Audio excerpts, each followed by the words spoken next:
This video is brought to you by pinesandmaples.ca, where you can find all sorts of great Canadian products made by Canadian creators. Enjoy!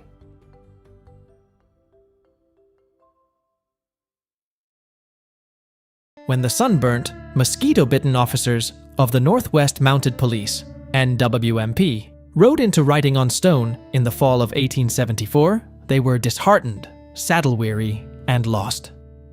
The previous winter, they had first come together as a unit in Fort Dufferin, Manitoba. That summer, after months of training, they rode out west bound for the notorious Fort Whoop-Up, determined to bring law and order to the Canadian Wild West. Unfortunately, some of the Metis guides they hired had a less than complete knowledge of the Western Territory's geography. By early fall, the Mounties found themselves straddling the Boundary Commission Trail on the Canadian-American border with no idea where they were in relation to their destination, Whoop-Up Country. The force's Assistant Commissioner, James McLeod, and a handful of officers rode south to Fort Benton, Montana, in the hopes that they might find some directions. They found better. Two of the town's most prominent businessmen hosted the Mounties. During dinner, the Montanan merchants suggested that McLeod and company hire a short, bow-legged Scots Blackfoot frontiersman named Jerry Potts as their guide. Despite learning that the unimposing mustachioed plainsman was a man of few words who had an enormous appetite for whiskey, the commodity which they hoped eliminate from the Canadian plains, the Mounties took their suggestion and hired Jerry Potts as their chief scout. They couldn't have been happier with their decision. Jerry Potts returned with McLeod to writing on stone, took up a position at the head of the column, and led the bedraggled Mounties northwest over prairies and coulees. Said Mountie Sam Steele of the quiet, mysterious guide, "He never talked with others when he was at work. He would ride on ahead by himself, keeping his mind fixed on the mysterious business of finding the way. He was never able to give any clear explanation of his method." Some mysterious power, perhaps a heritage from his Indian ancestors, was at work. In no time, Potts led the mounted policemen to Fort Whoop-Up on the banks of the Oldman River. Shortly thereafter, he led them upriver to the location at which they would build Fort McLeod, their first permanent headquarters. In the ensuing months, Potts, who was fluent in a number of Indian languages, also served the Mounties as an interpreter and Indian ambassador. While the policemen were building Fort McLeod, he traveled throughout the territory to speak with the local Blackfoot chiefs on whose lands the Mounties encroached. Potts informed the chiefs that the Redcoats were there to suppress the whiskey trade which had brought the Blackfoot people so much grief, and that they had their interests at heart. The officers who accompanied Potts on these excursions noticed how the powerful Blackfoot chiefs treated the wiry half-breed with deference and respect, and took him at his word. The scout, they soon realized, was well known and highly respected among the people of the plains. Over the years, various Mounties got the taciturn frontiersman to open up and reveal his mysterious past, which, if the manner in which the Blackfoot treated him was any judge, had evidently earned him a ferocious reputation throughout the Canadian-American plains. As it turned out, Jerry Potts was a man of two worlds.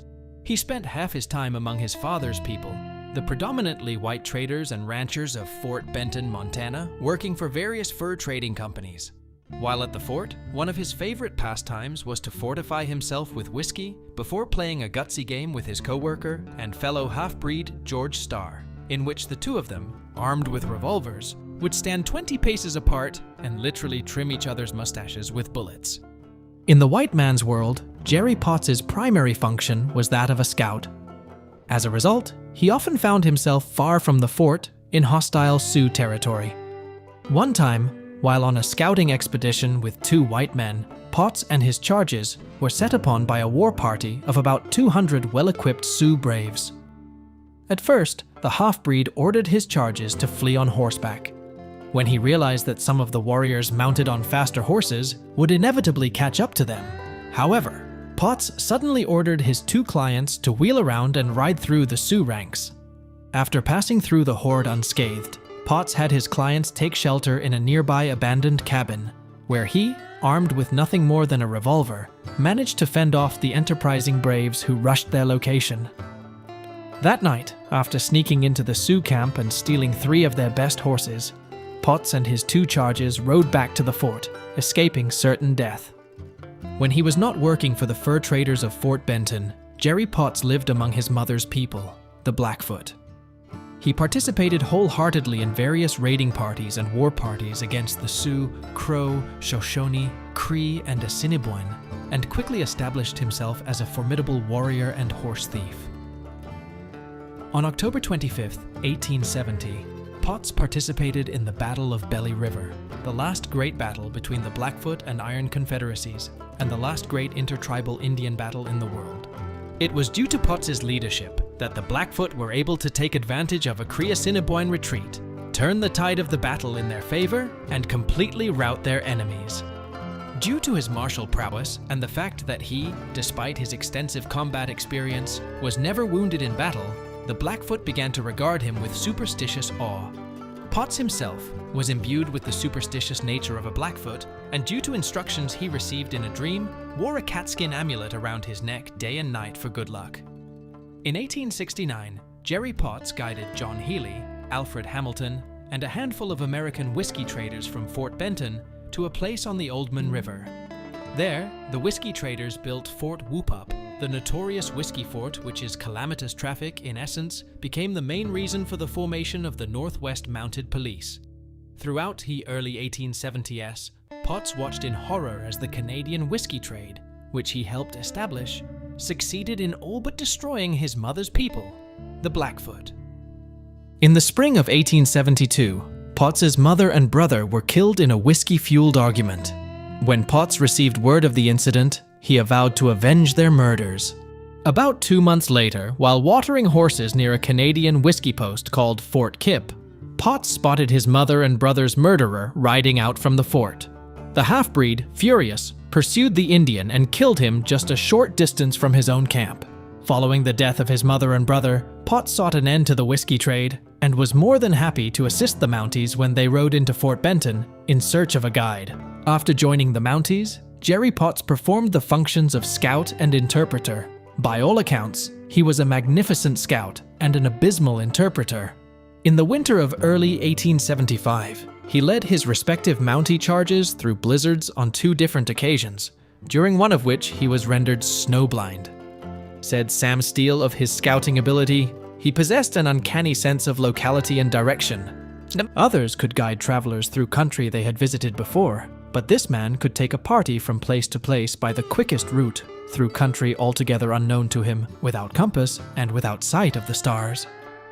On the other hand, during the signing of Treaty 7, during which the Blackfoot nations made an agreement with the British Crown, Potts served as interpreter between the Blackfoot chiefs and Government of Canada representatives, that is, until called upon to translate Governor of the Northwest Territory David Laird's eloquent speech into Blackfoot.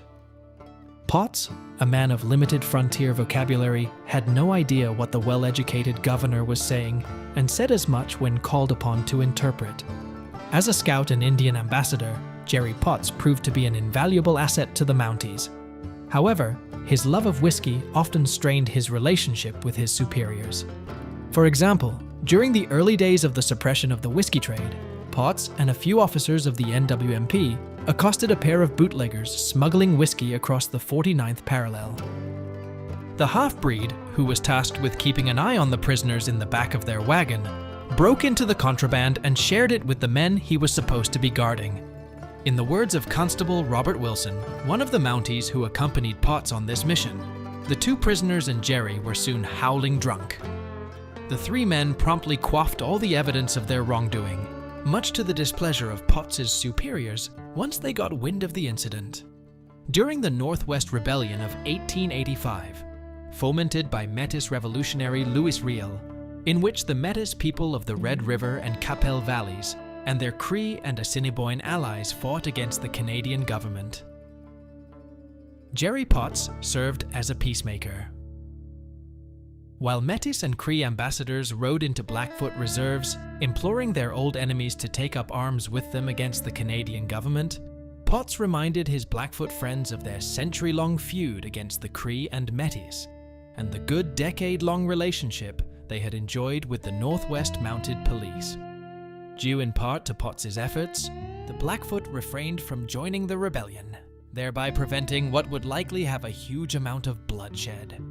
In the words of Northwest Mounted Police physician Dr. George Allen Kennedy, had the Blackfeet forgotten their own enmity and joined hands with the Crees, it is hardly possible to calculate the enormous loss of life and property that would have followed. On July 14, 1896, 56-year-old Jerry Potts succumbed to throat cancer, which was likely attributable, at least in part, to his life of hard drinking. This paragon of the Canadian Wild West was buried in the Northwest Mounted Police Cemetery in Fort Macleod with full military honors. His obituary in the Fort Macleod Gazette reads, "Jerry Potts is dead. Through the whole Northwest, in many parts of eastern Canada and in England itself, this announcement will excite sorrow, in many cases sympathy, and in all, interest. His memory will long be green in the hearts of those who knew him best, and faithful and true is the character he leaves behind him, the best monument of a valuable life."